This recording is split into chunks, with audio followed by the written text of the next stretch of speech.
What is up, guys? It's good to see you and welcome back to my channel. I'm Pastor Robert, your fitness guru for the next 30 days, and it's day 12 of the fitness challenge. Today we're gonna discuss how and with what to break your fast, because it's not that obvious for some people and there are several reasons why you're fasting, so you have different variations how to break your fast.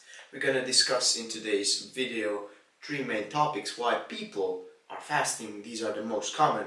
One is for general health issues, the second is for fat loss, and the third one is for muscle building reasons. So let's jump into it. Before we do that, just a quick recap why you should consider intermittent fasting. Intermittent fasting increases your human growth hormone after 20 hours like 400%, which means you're gonna burn more fat, your metabolism is gonna increase. Then you have a precursor for making more testosterone, and then it's an increase of 66% in that as well. You increase your insulin sensitivity, which means at the next meal when you're gonna eat, you're gonna have a higher absorption of the vitamins and minerals and the food. Plus your overall insulin levels are low.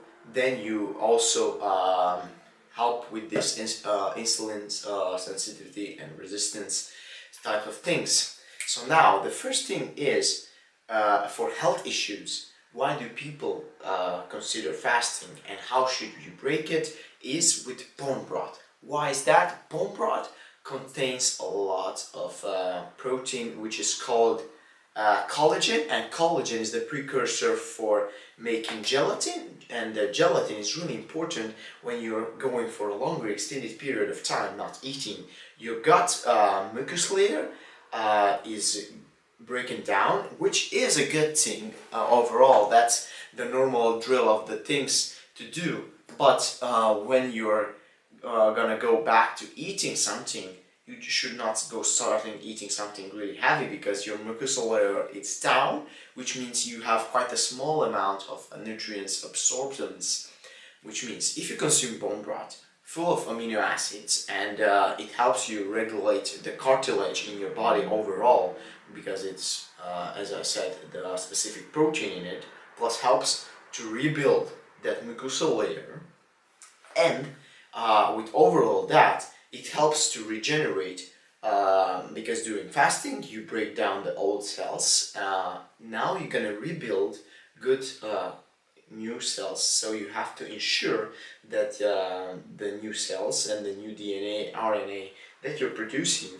it's a good quality type. So best source for that is bone broth. I recommend usually, which I do the same as, to add some apple cider vinegar if you're making home bone broth, which is most of the time the best, but it's not that convenient to make your own bone broth if you don't have an instant pot and things like that.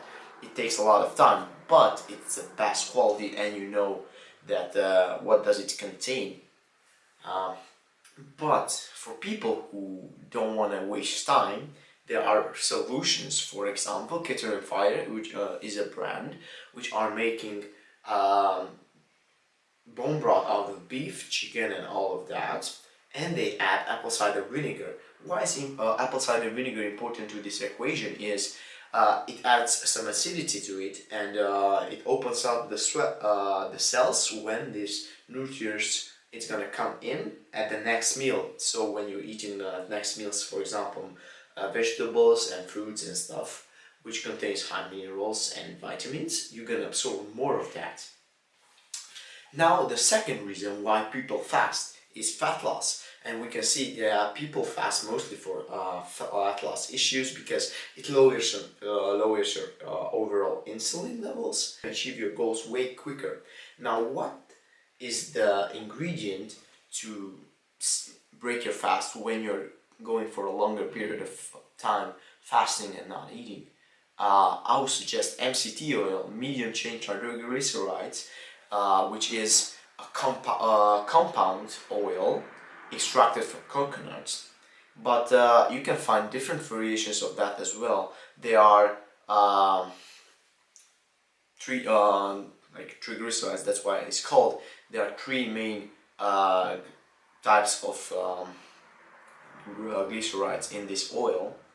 You can find C8, which is more caprylic acid, which improves the cognitive function, which means your brain is gonna function way better. But the regular MCT oil is good as well. And why is that really good? And why is the most important thing? If you want to keep burning fat after having a fasting period, is they are really quick digesting. They don't go to the liver to absorption. They just go straightly to your bloodstream. They are converted to free fatty acids to energy, and improves your mental clarity, which means the first thing when you're eating is mostly gonna dictate what it's gonna be your main source of energy for the next period of time. So with that, if you consume MCT oil and the first meal, like just MCT oil, and then you're gonna go throughout the day eating the good foods, you will still burn fat. Now the third reason, and this is a tricky one, why people think, oh, you can actually help building muscle when you're doing intermittent fasting. How is that possible? When you're intermittent fasting, yeah, you lose a small amount of the muscle, but that's anyway quite obvious. It doesn't matter if you're fasting for 16 hours or for 72 hours, the amount is almost the same. Now, how you break your fasts is the most crucial thing when it comes down to build muscle, and even more muscle that you lose in a high quicker is, I'm gonna show it to you. I will show it to you with the help of a graph. As you can see here, we have two variations.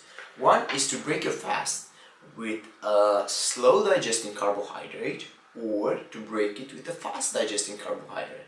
And I don't mean sugar, I mean something like a rice cake or some good quality of rice, things like that, which are absorbing quickly. They have a high insulin response to that action of eating, which means is this one with the pencil. As you can see, you have a high insulin spike, then you come down, and then you at the next meal you're gonna consume slow digesting carbohydrates to have a good absorption. Why you don't want to do the second variation when you're doing slow digesting carbohydrate at first meal is you have fiber, which is then slow digesting one, and your insulin is constantly going up and up and up, and it's gonna go higher than when you will do. You train your insulin. Oh, now it's eating. You have the feeding window. So okay, your body knows. All right, now I start to eat. Then it's good, and then it lowers down back to normal, and then it slowly comes back. But when you're eating like a slow digesting carbohydrate all the time, like from the first meal, you're always like you have a slow increase in insulin all the way. When you're doing the fast digesting carbohydrate, you're gonna shut down the catabolic state when you're burning muscle, and you're ready to go to build some new additional muscle. So that's all for today, guys, and I hope you enjoyed today's fasting topic as well. If you did, comment down below your thoughts. And with all of that, see you at the next vlog.